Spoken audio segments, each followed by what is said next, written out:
ರಾಜ್ಯದ ಅಧ್ಯಕ್ಷನಾಗಿ ನಮ್ಮ ಘಟಕದ ಅಧ್ಯಕ್ಷರನ್ನು ಸೇರಿಸಿಕೊಂಡು ವೈಸ್ ಪ್ರೆಸಿಡೆಂಟ್ನು ಸೇರಿಸಿಕೊಂಡು ರಾಯಚೂರಿನಲ್ಲಿ ಮಾಧ್ಯಮದೊಂದಿಗೆ ಮಾತನಾಡಿದಂತಹ ಆಮ್ ಆದ್ಮಿ ಪಕ್ಷದ ಮುಖ್ಯಮಂತ್ರಿ ಚಂದ್ರು ಅವರು ವಿಧಾನಸೌಧದಲ್ಲಿ ಪಾಕಿಸ್ತಾನ ಜಿಂದಾಬಾದ್ ಘೋಷಣೆ ವಿಚಾರಕ್ಕೆ ಸಂಬಂಧಿಸಿದಂತೆ ಅಸಮಾಧಾನ ವ್ಯಕ್ತಪಡಿಸಿದರು. ಈಗಿನ ಸರ್ಕಾರವಾಗಲಿ ಹಿಂದಿನ ಸರ್ಕಾರವಾಗಲಿ ಎರಡಕ್ಕೂ ಮೆಚ್ಚುಗೆ ಕೊಡುವುದಿಲ್ಲ.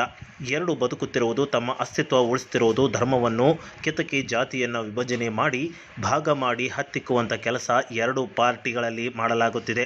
ಅಲ್ಲಿ ಜಿಂದಾಬಾದ್ ಅಂತ ಕೂಗಿದ್ದು ಸತ್ಯವೇ ಆಗಿದ್ದರೆ ಅದು ಯಾರೇ ಆಗಲಿ ಗುಂಪು ಮಾಡದೆ ಪಾರದರ್ಶಕವಾಗಿ ಕಠಿಣ ಶಿಕ್ಷೆ ಕೊಡಬೇಕು, ಜೈಲಿಗೆ ಹಾಕಬೇಕು, ದೇಶದ್ರೋಹಿ ಅಂತ ತೀರ್ಮಾನ ಮಾಡಿ ಆಚೆಗೆ ಹಾಕಬೇಕು ಎಂದು ಅಸಮಾಧಾನ ವ್ಯಕ್ತಪಡಿಸಿದರು. ಆ ಸರ್ಕಾರ ಆಗಲಿ ಈ ಎರಡೂ ಸರ್ಕಾರಗಳನ್ನು ನಾನೇನು ಬಹಳ ಮೆಚ್ಚುಗೆ ಕೊಡ್ತಾ ಇಲ್ಲ. ಎರಡೂ ಸರ್ಕಾರಗಳು ಬದುಕ್ತಾ ಇರೋದು ನಮ್ಮ ಅಸ್ತಿತ್ವವನ್ನು ಉಳಿಸ್ತಾ ಇರೋದು, ಧರ್ಮವನ್ನು ಕೆದಕಿ ಜಾತಿಯನ್ನು ವಿಭಜನೆ ಮಾಡಿ ಭಾಗ ಮಾಡಿ ಆಮೇಲೆ ಹತ್ತಿಕ್ಕೋ ಕೆಲಸ ಮಾಡ್ತಕ್ಕಂಥದ್ದು ಎರಡೂ ಪಾರ್ಟಿ ಮಾಡಿ.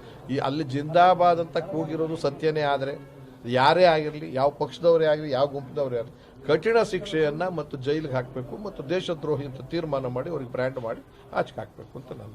ರಾಜ್ಯ ಸರ್ಕಾರ ಬರೀ ಗ್ಯಾರಂಟಿಗಳಾಯಿತು, ಈ ರೀತಿ ವಿಚಾರ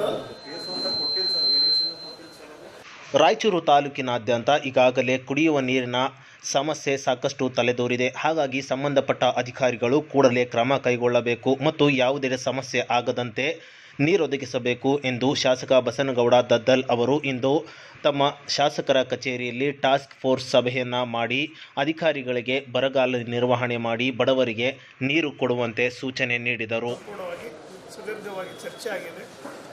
ಪ್ರತಿ ಗ್ರಾಮದಲ್ಲಿ ಕೂಡ ಮುಂದೆ ಬೇಸಿಗೆಯನ್ನು 3-4 ತಿಂಗಳ ತನಕ ನಾವು ಎದುರಿಸುವಂಥದ್ದಿದೆ. ಹಾಗಾಗಿ ನಮ್ಮ ಅಭಿವೃದ್ಧಿ ಅಧಿಕಾರಿಗಳಿಗೆ, ಪಂಚಾಯತಿ ಅಭಿವೃದ್ಧಿ ಅಧಿಕಾರಿಗಳಿಗೆ ಮುಖಾಂತರ ಎಲ್ಲೆಲ್ಲಿ ನೀರು ಕೊರತೆ ಆಗ್ತದೆ ಅಲ್ಲಿ ಬೋರ್ವೆಲ್ಗಳನ್ನು ಪ್ರೆಸ್ಔಟ್ ಮಾಡಬೇಕು ಮತ್ತು ಬಾಡಿಗೆ ಬೋರ್ವೆಲ್ಗಳನ್ನು, ರೈತರ ಬೋರ್ವೆಲ್ಗಳನ್ನು ತಯಾರು ಮಾಡೋದು, ಅದರ ಜೊತೆಗೆ ಟ್ಯಾಂಕರ್ಗಳನ್ನು ಯಾವ ವಿಲೇಜ್ಗಳಲ್ಲಿ ನಮಗೆ ಪೂರ್ವ ಸಮಸ್ಯೆ ಆಗ್ತದೆ ಅಲ್ಲಿ ಟ್ಯಾಂಕರ್ಗಳನ್ನು ಗುರುತಿಸಿ 2 ದಿನದಲ್ಲಿ ಕೊಡ್ಬೇಕಂತೇಳಿ ಲೀಸ್ಟ್ ಹೇಳಿದ್ವಿ. ಹಾಗಾಗಿ ಒಟ್ಟಾಗಿ ಸೇರಿ ನಾವು ಇನ್ನೂ 3.5 ತಿಂಗಳು ನಾವು ನಮ್ಮ ಅಧಿಕಾರಿಗಳು ಎಲ್ಲರೂ ಸೇರಿ ಯಾವುದೇ ಊರಲ್ಲಿ ಕುಡಿಯುವ ನೀರು ತೊಂದರೆ ಆಗದ ರೀತಿಯಲ್ಲಿ ಇವತ್ತು ನಾವು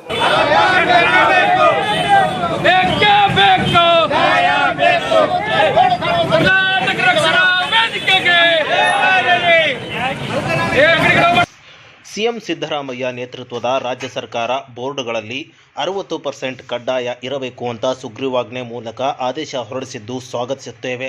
ಆದರೆ ಗಡಿ ಜಿಲ್ಲೆ ರಾಯಚೂರಿನಲ್ಲಿ ಅದನ್ನು ಅನುಷ್ಠಾನಕ್ಕೆ ತರುತ್ತಿಲ್ಲ.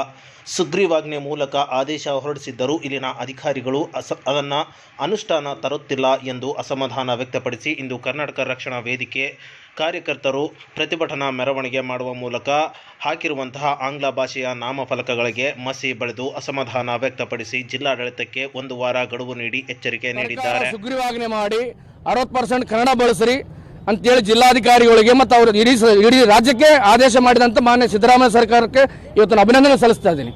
ಆದರೆ ನಮ್ಮಲ್ಲಿ ಏನಾಗ್ತಿದೆ, ಗಡಿ ಜಿಲ್ಲೆಗಳಲ್ಲಿ ಏನು ಸರ್ಕಾರ ಮುತುರ್ಜಿ ವಹಿಸಿ ಆಲ್ರೆಡಿ 60% ಕನ್ನಡ ಇರಬೇಕಂತ ಕನ್ನಡ ನಾಮಫಲಕ ಇರಬೇಕಂತ ಸರ್ಕಾರ ಆದೇಶ ಇತ್ತು.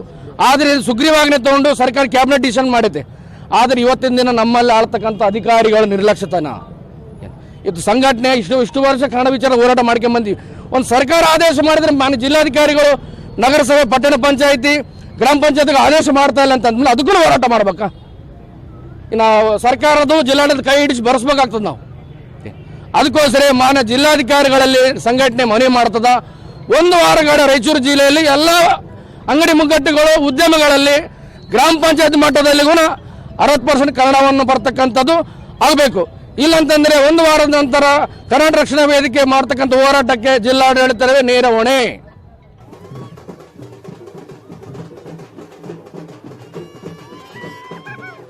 ರಾಯಚೂರು ನಗರದ ಸಾರಿಗೆ ಇಲಾಖೆಯ ಕೇಂದ್ರ ಕಚೇರಿ ಮುಂಭಾಗದಲ್ಲಿ ಇರುವಂತಹ ಸ್ಥಳದಲ್ಲಿ ರಾಯಚೂರು ಗ್ರಾಮೀಣ ಬಸ್ ಘಟಕ 1 ಇಂದು ಸಾರಿಗೆ ಸಚಿವ ಹಾಗೂ ಮುಜರಾಯಿ ಇಲಾಖೆ ಸಚಿವ ರಾಮಲಿಂಗಾರೆಡ್ಡಿ ಅವರು ಉದ್ಘಾಟನೆ ಮಾಡಿದರು. ಇನ್ನು ಕಲ್ಯಾಣ ಕರ್ನಾಟಕ ರಸ್ತೆ ಸಾರಿಗೆ ನಿಗಮದ ವತಿಯಿಂದ ಸರ್ಕಾರದ 100 ಕೋಟಿ ಅನುದಾನದಲ್ಲಿ ಖರೀದಿಸಿದ 250 ಬಸ್ಗಳನ್ನು ಲೋಕಾರ್ಪಣೆಯನ್ನು ಕೂಡ ಮಾಡಲಾಯಿತು.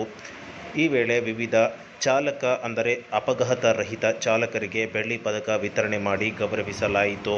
ಈ ಒಂದು ಕಾರ್ಯಕ್ರಮದಲ್ಲಿ ಗ್ರಾಮಾಂತರ ಶಾಸಕ ಬಸನಗೌಡ ದದ್ದಲ್ ಸೇರಿದಂತೆ ಅನೇಕ ಕಾಂಗ್ರೆಸ್ ಮುಖಂಡರು ಭಾಗವಹಿಸಿದ್ದರು.